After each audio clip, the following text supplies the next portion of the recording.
Have you ever wondered how popular Python frameworks like Django, Flask, and FastAPI approach REST APIs differently? In this video, we'll discuss the design principles behind these three frameworks and how they shape the way REST APIs are built.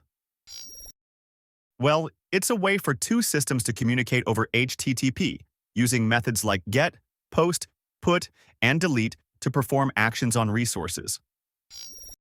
Simplicity and flexibility. Flask is all about simplicity. With just a few lines of code, you can set up a basic REST API.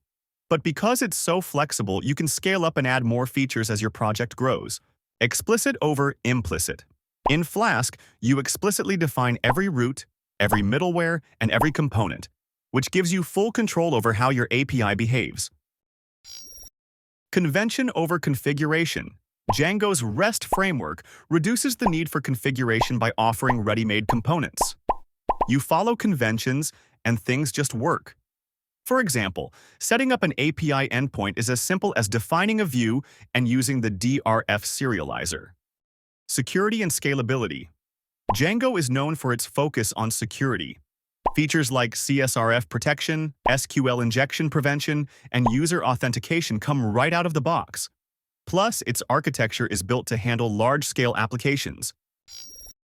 Asynchronous by design. FastAPI is built for speed. Using async await, FastAPI handles many requests at the same time, making it ideal for real-time data or high concurrency tasks. Here's an example of an asynchronous route in FastAPI. Automatic documentation. One of FastAPI's coolest features is that it automatically generates interactive documentation for your API using Swagger UI and Redoc. This makes testing and working with APIs super easy. So, whether you're looking for a lightweight, flexible framework like Flask, an all-in-one solution like Django, or a high-performance option like FastAPI, each has its strengths in building REST APIs. Let me know in the comments which framework you prefer and why.